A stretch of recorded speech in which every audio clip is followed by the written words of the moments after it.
you're ready.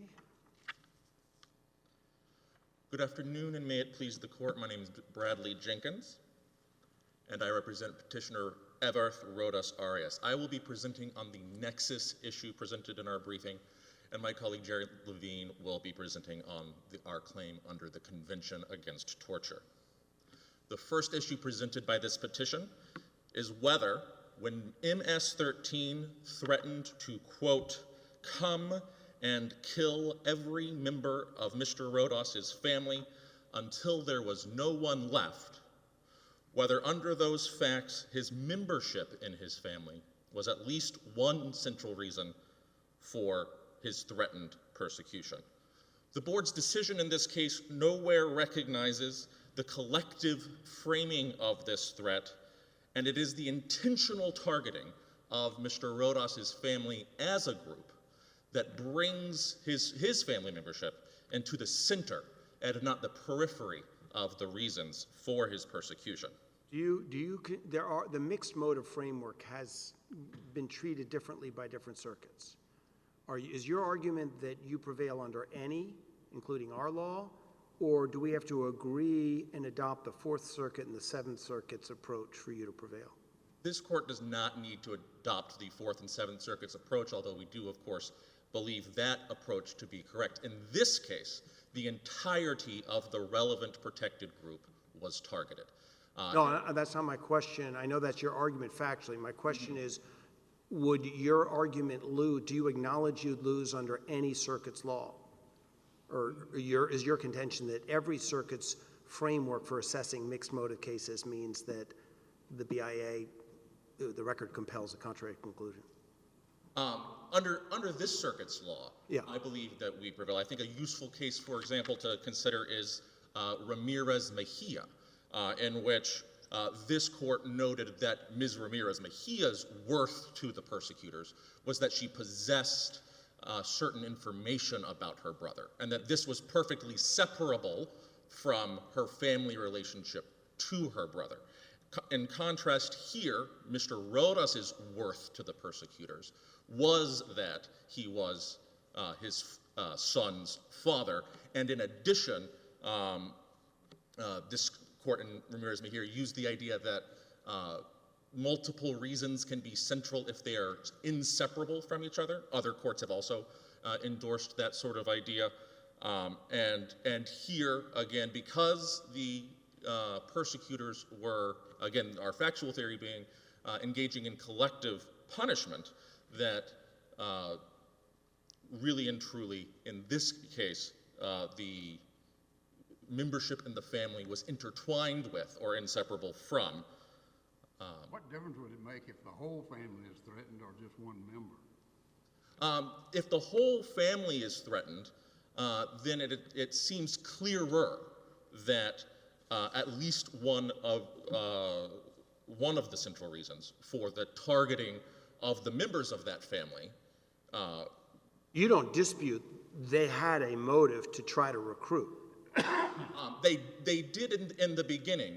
It is worth noting that the gang killed the son who they were allegedly attempting to recruit. But I guess if they want to recruit, they clearly don't want to kill, even though that ended up being sort of a byproduct. If their only motive was to recruit, they would not have killed the recruitee. And so among the others, alongside their desire to recruit, was their desire to punish the whole of the Rodas family. How can it be that his son, Mr. Rodas's son, would not be entitled to asylum based on gang recruitment, as I appreciate our law, but Rodas as his father, as the target of the recruitment's father, would be based on gang recruitment? Where the tactic of a persecutor is to persecute an entire group, then even if they have other objectives, the one central reason test is satisfied. In the hypothetical where all the gang wants is for the cooperation of an individual person, then that person may well not qualify for asylum. A helpful case for this principle is this court's decision in Sharma, in which this court noted that where a persecutor wants to obtain the cooperation of the persecuted person, the court has to continue beyond that fact and determine whether another motivation also exists alongside the desire for cooperation. In Sharma, it was that Maoist rebels wanted to recruit Mr. Sharma actually for their volleyball team and for other ends, but this court required the board to continue beyond that and consider the possibility that he was also being persecuted for his political opinion that disagreed with those rebels. And so multiple central reasons. The basic framework that Congress enacted was that the asylum statute should embrace scenarios where multiple central reasons are present. You know, our cases, though, talk about per se anger toward the family, per se hatred of the family. I mean, what do you have that here? We do not believe that per se hatred is a requirement for asylum. The board, in its Kasinga case, disavowed that kind of animus was a requirement for asylum, saying that the subjective, punitive, or malignant intent is not required for harm to constitute asylum. And indeed, the board's decision in matter of LEA 1 does say that animus against a family appears to be significant, but also considers situations in which animus against a family is not necessary as a requirement. To prevail, do you have to, it isn't, do you accept that you have an evidentiary burden? You've got to say the record compels the conclusion that animus towards the family was at least one central reason, right? That is one of our claims, that given the directness of the persecutor's statement. But are there any other obstacles you'd have to win to get back? In other words, the question of whether or not this harm rose to a level of persecution, and or whether a family, an immediate family, can be a protected social group? Or do you think both parties agree as to those 2 points? I think both parties agree that those two issues are not before this court, and that the board would have to address both the likelihood It never reached? The likelihood of future persecution was never reached by the board, and the government both waived the cognizability of the social group, and of course Attorney General Garland vacated the decision that the board relied on to hold that Mr. Rodas' family itself was not a particular social group. And so under this court's decision in Peños-Aguirre v. Barr, the prudent course again for those unresolved issues would be to remand for further consideration.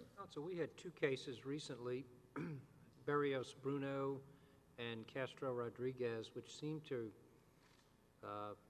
if not control in this circumstance, certainly shed some insight, might be instructive. Can you distinguish those 2? Certainly in Barrios, the court noted that there was no evidence that the persecutors were after the other members of the family.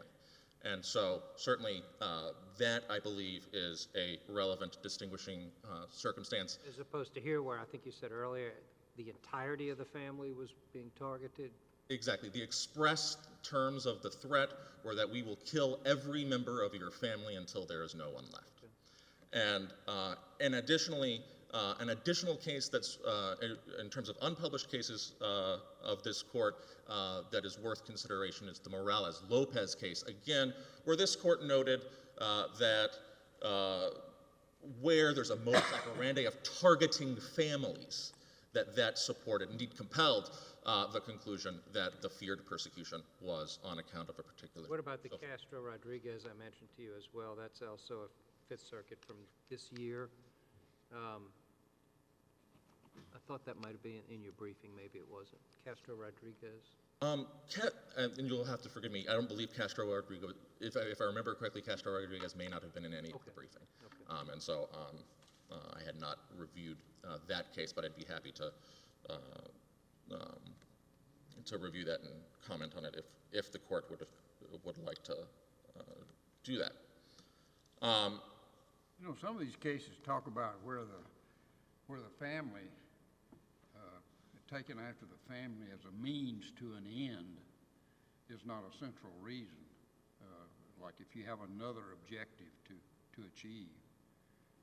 I think one of these unpublished cases use that as a reason. How do you get around that? In two ways, Your Honor. First, that this really isn't a means to an end case. That if the objective of the gangs was to recruit the petitioner's son, that they were acting inconsistently with that end. Rather, their objective in this case was to punish the family. And because of that framing of this threat, we can distinguish that this is not a means to an end case in the first place. However, we also want to point out that the means to an end formulation is deeply problematic and should not be endorsed by this court. And that's because it would require, by privileging ends over means, that the protected reason be a dominant reason.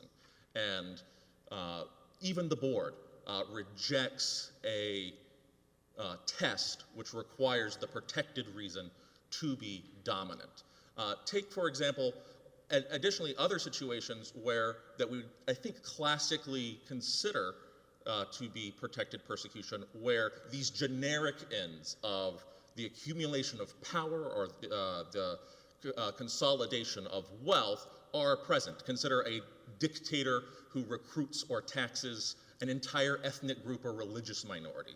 And in that way, I think what courts are struggling with, the statutory language talks about but we have to distinguish between at least one central and ones that are incidental, superficial, minor, or that's our language in shape, correct? yes, and we would agree that You accept that framework. So courts are trying to find out, how do we sift? And the means to the ends approach you're saying is atextual and doesn't help? But then what is the limiting principle for yours? Every time a parent gets called, the family is a target? we believe that the board had it in part right in LEA when they said it has to be both a but-for cause and more than a minor reason. And I think that generic test is not the same thing as saying that a protected reason is a means to an end. I see my portion of the time is up. If the court has other questions on Nexus, I'm happy to entertain them, but I won't. Did you reserve time, or who's going to reserve? My co-counsel has about a few minutes to present on the Principle. thing. Okay, but who's going to do rebuttal? Mr. Levine will do rebuttal as well. Okay, great.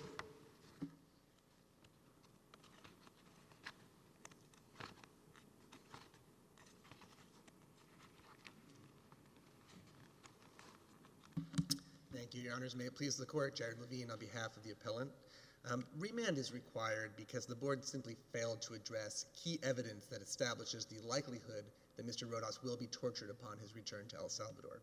The board did acknowledge that MS-13 and police officers working with MS-13 threatened to murder the entirety of Mr. Rodas' family, but the board held that these threats were simply too speculative to meet the requirement of the likelihood of torture. The board, however, failed to address several key facts. It failed to address the fact that the corrupt police had already tortured Mr. Rodas' wife, that the same officers promised to send an extermination group to murder Mr. Rodas' entire family, and that State Department reports confirm that torture by security forces is pervasive in El Salvador, as are the operation of extermination groups, even extermination groups specifically in the city where Mr. Rodas' son was killed and his wife tortured. Clarify the facts a little bit, because he testifies on remand. That's And there are 4 children, There were but one is not biological? one is non-biological. That's the one who's still there. That's the one who's still there. That's And there's the youngest is the one that escaped with them. I believe it may be the oldest. The youngest, the 11-year-old was murdered in 2 years prior to this set of events, and I believe it was the 15-year-old who was murdered most recently.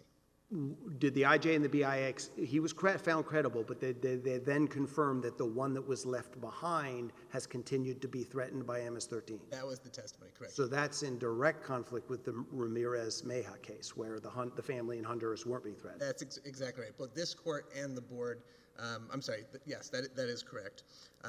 What's your evidence on acquiescence by the state, by the police? Well, we have the fact that the police tortured Mr. Rodas' wife, and also that they specifically threatened to send an extermination group to murder the family. So there's direct state action there. And then in addition to that, there's acquiescence because we have evidence that there are, in fact, extermination groups operating that are comprised of gang members and police in the country, and that the gang members in this particular case were working with the police. There's no evidence that the police had refused to do anything about this incident. To the contrary, they were directly involved in these incidents. So this is not like an unable or unwilling situation in the asylum context. Does it have to be a local police force or some bad actors in the police force, or it has to be nationwide? Is that correct? It actually does not, Your Honor. This court addressed this specific fact in Garcia v. Holder, where it held that it doesn't need to be the policy of the government, it doesn't need to be high-level officials in the government, that it's sufficient, even if it's a single police officer acting under color of law. The court's defined color of law to include a police officer, even if he's acting under his own personal motives. So the fact that the government itself, the high-level members of the government are opposed to torture does not negate the fact that torture is pervasive in El Salvador. To what extent, I know you mentioned the evidence that was not discussed.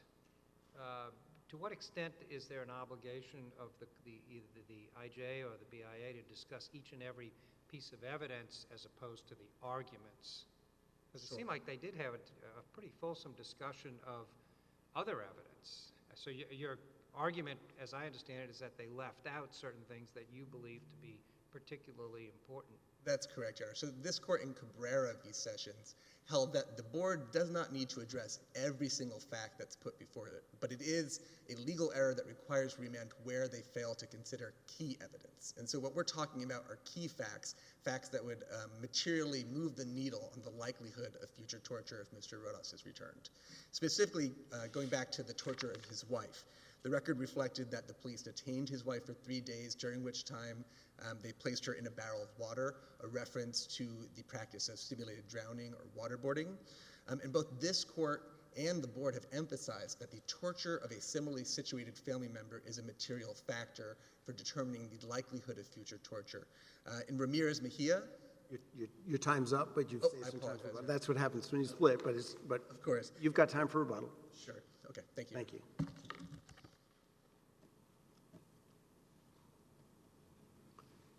Let's see.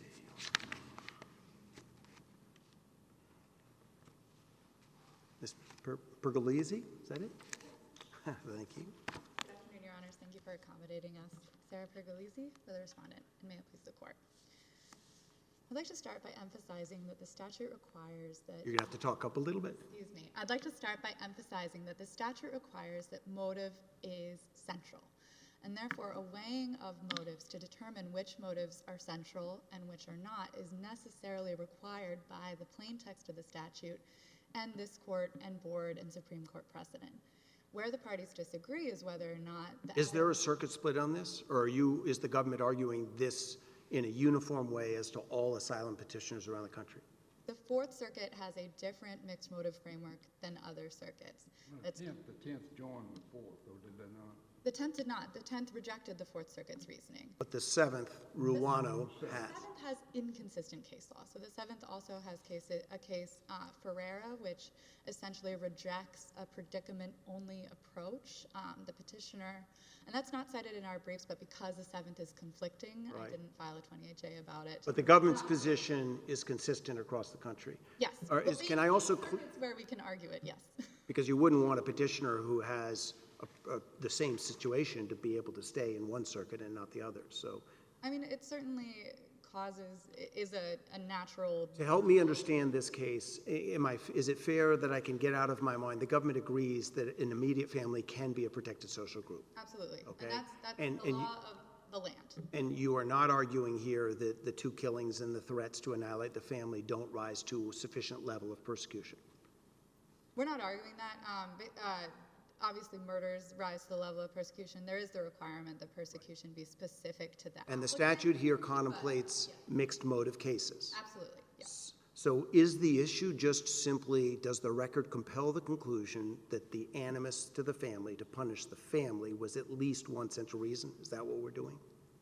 Just to put a slightly finer point Yeah. on it, whether the family was a central reason or not. Yes, that's the only issue. And with respect to animus, I'd like to point the court to another case that I think is helpful in drawing this line. It's a case out of the First Circuit. It's Aldana Ramos v. Holder, and it's a case from 2014. And I'm sorry, I have it here. It's 957 F. 3rd 9. Okay, but now if this is a helpful case for us, if you didn't cite it, it means they have no idea what you're talking about. I'm not sure if I cited it. Okay. Okay. I What? would just like to, I can file a 20HA and give them an opportunity Okay, to that respond. would be great. But I would just like to cite it as an example where animus did possibly exist to show how different this case is. In that case, the petitioners were a set of brothers, and their father was kidnapped. They were a wealthy family that had some sort of big farm. Their father was kidnapped for ransom. The family sold off property and divested themselves of resources to pay the ransom. But the father was killed nonetheless, and then the family continued to be threatened by that same gang. There, essentially, the money motive fell out, and the family was still targeted, showing that animus may exist. Right, here, but okay, I'm going to timing- interrupt you because that argument is exactly why I have apprehensions about this case. Because if we're really the predominant motive was to conscript the children, once the father's made it clear he'll let his child be killed, MS-13 knows, at least at that point, they're not going to enlist people. They try again even with the second child. And the father says no to the point his child is killed. So it sounds to me at that point when they say, we'll kill you all, they're not going to get anybody. No one can pretend in the head of these MS sociopaths they're still trying to conscript people. They're now punishing the family for the resisting. The facts are not exactly what you said, Your Honor. Okay. The first son, there were no such threats to the petitioner himself about the recruitment of the first son. He was killed. The petitioner suspects it was because he was under recruitment attempts, but he actually received no threats and couldn't articulate the reason why his first son was killed. The threats only occurred 2 months before the death of the second son. And the petitioner has a third son that lives in El Salvador now and who he says has been threatened, but he cannot connect those threats to the recruitment efforts or something else, or a revenge. But the theory of the IJ and the BIA is that, we know in their head, these sociopaths, they're just trying to conscript. That's the motive. Anything else is, the government brief says, just not enough. It's incidental. But if you fail every time you try to conscript and you still say you'll kill them all, how can that not be you now want to punish the family? How is that even plausible? Essentially, F's threat is to coerce recruitment, and only that. Just the timing of the threats we have here, there's no evidence that compels a conclusion that even outside of the recruitment. What if they kill 2 children who are maybe of recruitment age, if we think an 11-year-old is, and then they say, and if you don't, we'll kill the grandmother. No, clearly, they're not trying to recruit the grandmother. Right. But the petitioner, those aren't the facts of this case. I thought they said they'd kill the whole family, so they're going to kill the mother. They aren't trying to recruit the mother. I don't know if the petitioner ever testified whether his. If the testimony here is that they would annihilate the family, including the mother, how can we affirm that, no, we really know they're just trying to recruit the mother?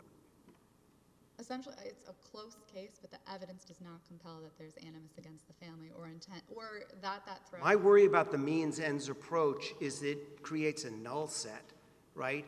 Oh, we're going to kill Jews, but it's not because we have animus to Jews, it's they have money. Won't that always work that way?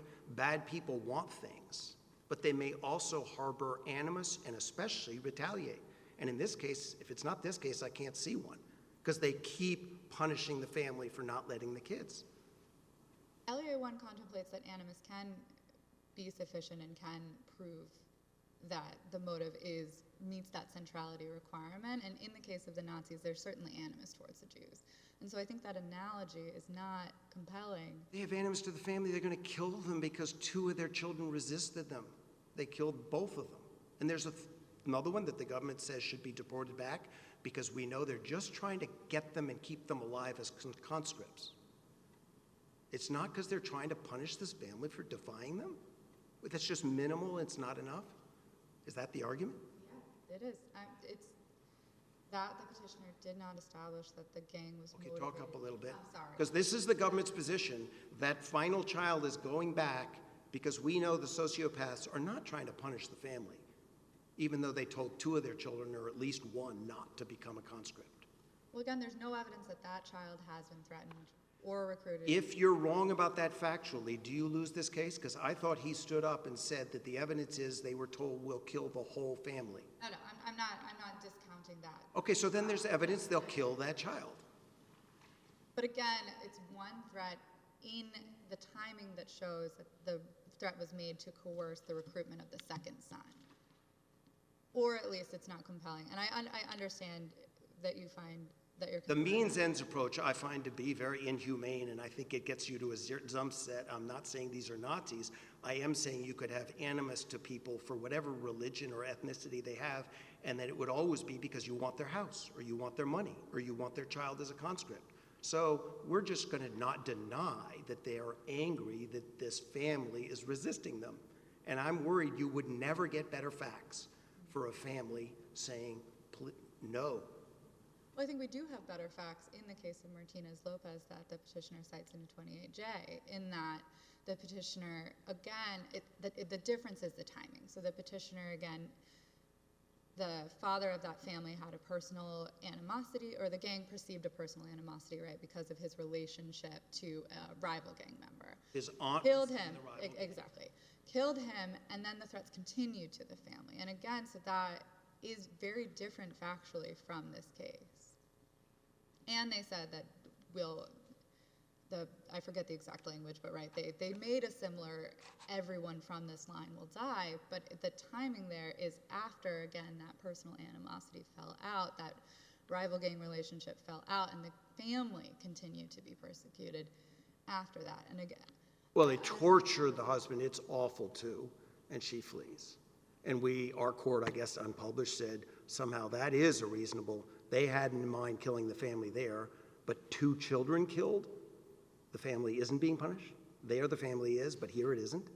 the petitioner bears the burden of proving. I agree. It's their burden. And with direct or circumstantial evidence. And again, the evidence is not so overwhelming in this case to show that the family motive had that centrality that's required.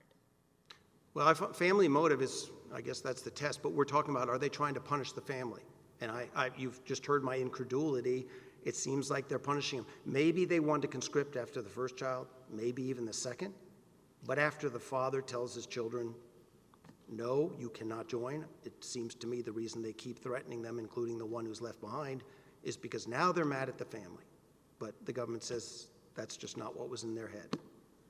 The government's not trying to get into the head. But that's the test. But basically, the government's saying that there's no evidence of that motive. Because again, the son that remains is, the petitioner testified that he was threatened, but he didn't testify as to the nature of those threats or whether they were connected to the father's actions. And so again, the family that remains in El Salvador is like the family in Ramirez Mejia that remains.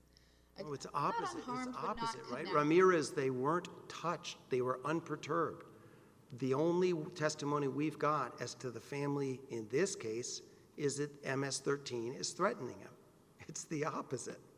But we don't know why. And what is important is that the motives of the persecutor are critical, as the Supreme Court has said, as this court has said.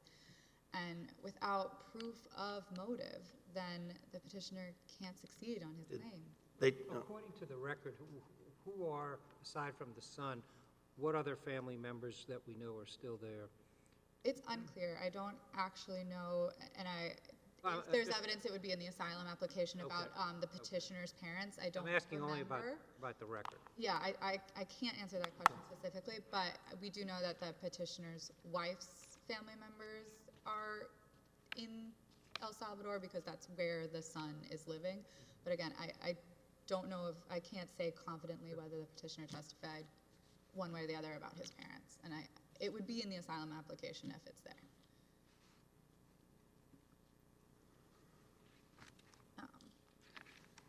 I would just like to conclude with respect to the motive issue in that this case is like other cases where this court has found that the evidence does not compel that the motive was sufficiently central in that the petitioner had something of value to the gang, and that was his sons as viable recruits.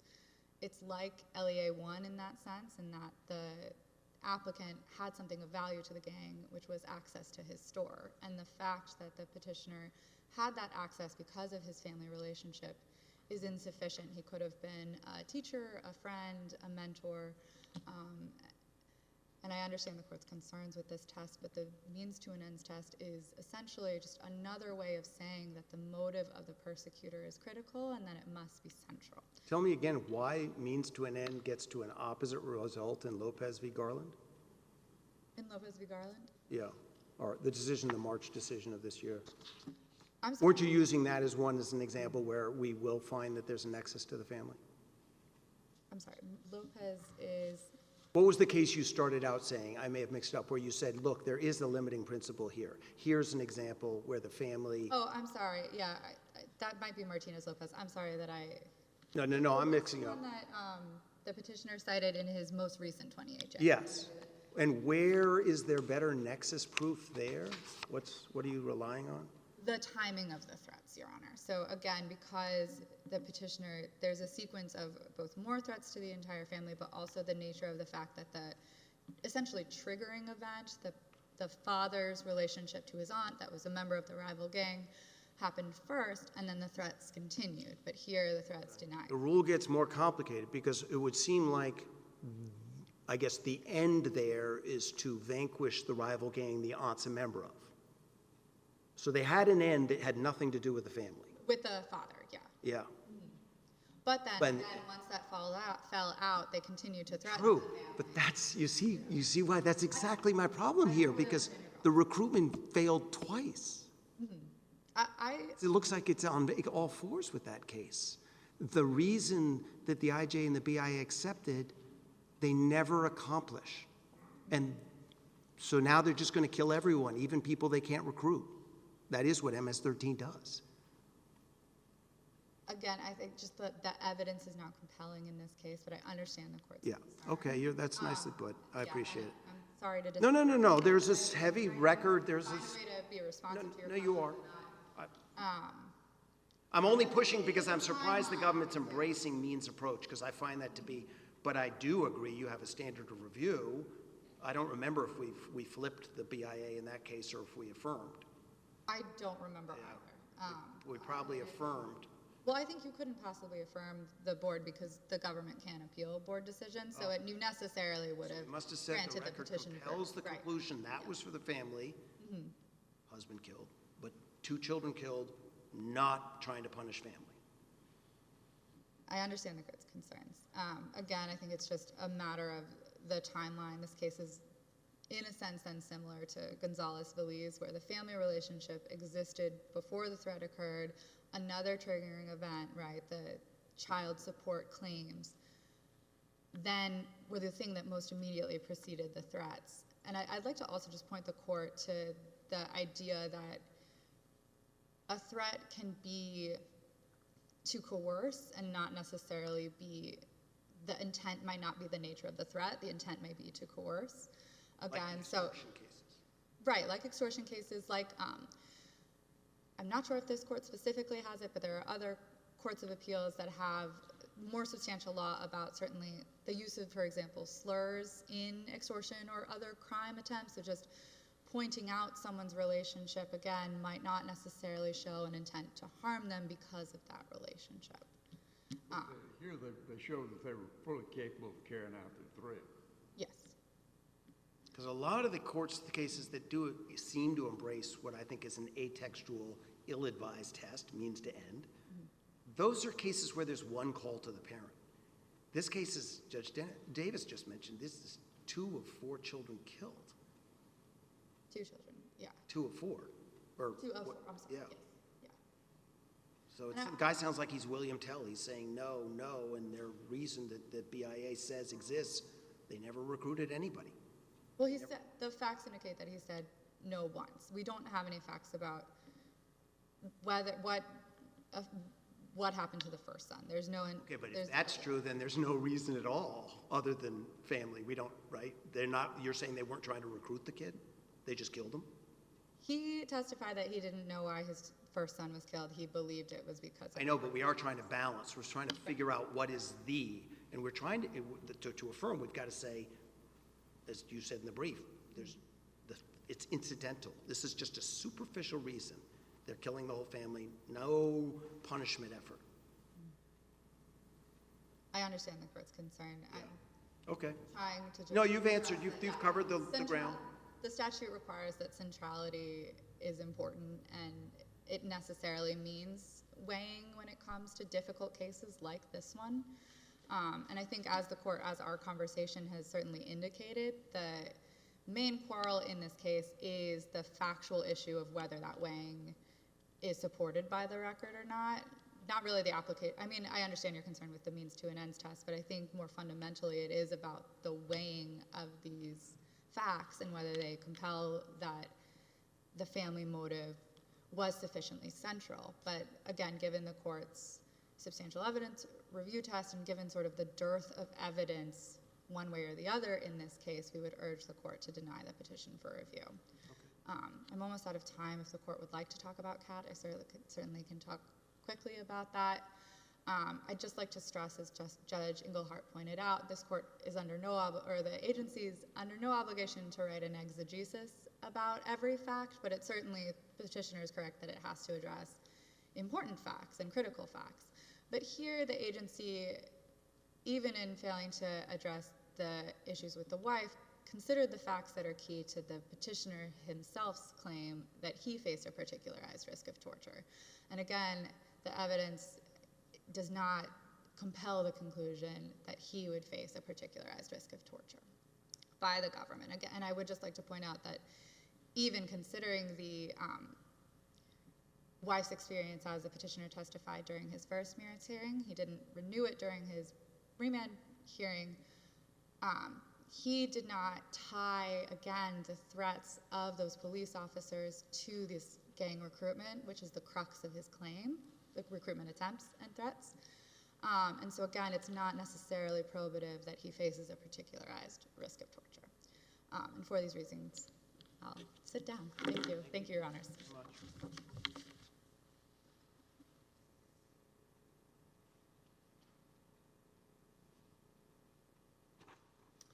Thank you, Your Honors. First, just to address Judge Engelhardt's question, there are no members of this nuclear family left in the household, except, in the country, except for the half, or stepson, who we know has been threatened. It's true that the record doesn't say exactly why, but we think it's a reasonable inference given the timing that it's likely to be in retaliation against the family. But is he living, just to, Yep. this isn't a big point, but is he living with other family members, Not- as was suggested, or is it? The social group in question here is the nuclear family. I believe he's living with the wife's family, a distant family. I also wanted to point out that we're not only asking for a finding in our favor nexus, we're also asking the alternative for remand because we don't believe these facts have been properly considered. Judge Higginson, I think you don't think the IJ and the BIA went through this mixed motive test? The board's decision doesn't address the torture of the wife, which the record does show is at the instigation of MS-13. It doesn't address the fact that the threats were to murder the whole family and that threat was not made one time, but multiple times. It doesn't address the fact that There is no doubt in terms of the timeline theory that there was a threat to annihilate the whole family after they couldn't recruit the second child. There's no doubt about that? No, because that actually did, as far as I understand it, Your Honor, Mr. Rodas and his wife and remaining child left the country 10 days later. They didn't stick around to find out whether, after the second son was murdered, the gang was going to come and murder them as well. And I don't think that should be the requirement for someone to succeed on a So what's the sequence? The first kid's killed, we just don't know what. Right. Then there are threats about recruiting the son. Then the wife is tortured by the police at the instigation of MS-13, and then the second son is murdered and they leave the country. And then the stepson is... And the father testified and he was credited that he had told the second son not to join. That's correct, Your Honor. Then they kill him. When is the threat to annihilate them all? That's at the very beginning. The very first thing that the gang does is they come to Mr. Rodas' house and they say, we will kill your whole family. We will kill your whole family if your son does not join our gang. Okay, well that sounds like, if you're right about that factually, that sounds like that was before the killing of the first child. That was before the killing of the second child. Okay, so first child is Yeah. killed. Then they make the threat for conscription. Right. Then they carry it out. They're not conscripting anyone. They flee. There's one child left. That's correct.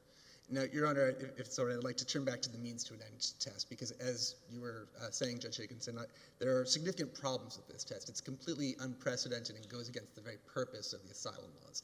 Under the government's test, if a hypothetical dictatorship were to target an entire ethnic minority for extermination in order to seize their land or resources, the government's test would compel that membership in the group was not one central reason, and that's clearly an absurd result. The asylum laws were created precisely because the worst atrocities of the 20th century were carried out as part of systemic persecution and genocide. They were carried out by groups like the Nazis who did so for very strategic reasons, the consolidation of power and the accumulation of wealth. So that's not the way we approach asylum law, and it should not be. But I also want to point out that the government's suggestion that this test is rooted in LEA-1 is incorrect. The decision in LEA-1 did use the phrase means to an end. It said that where a persecutor targets a family member, not an entire family, as a means to an end, that by itself is not necessarily sufficient. You ought to, just because you have so little time, you're preaching to the choir with me that that test is a very, very scary test, but they still have a standard of review. You've got to show that the record compels the conclusion that in the head of the sociopaths, they had decided at some point to punish the family instead of trying to get them alive. Right. I mean, we have that in the express words of the persecutors themselves. We are going to kill your entire family. There's no better evidence that an applicant could possibly come up with in this case than those words. And I just note that the applicant usually is not required to come up with concrete, direct evidence of the persecutor's motive. They can use circumstantial evidence. This is about as strong as a case can get for establishing that the persecutor's intent was, in fact, to enact collective violence against the entire social group. And when you're seeking to exterminate an entire social group, an entire protected social group, just like when you're seeking to exterminate an entire religion or an entire race or an entire ethnicity, that is classic persecution, and that's precisely the type of violence that these laws were enacted to protect against. You both have made strong arguments. We really appreciate, again, your getting here, and the tone, difficult case, just these facts are anguishing. Thank you.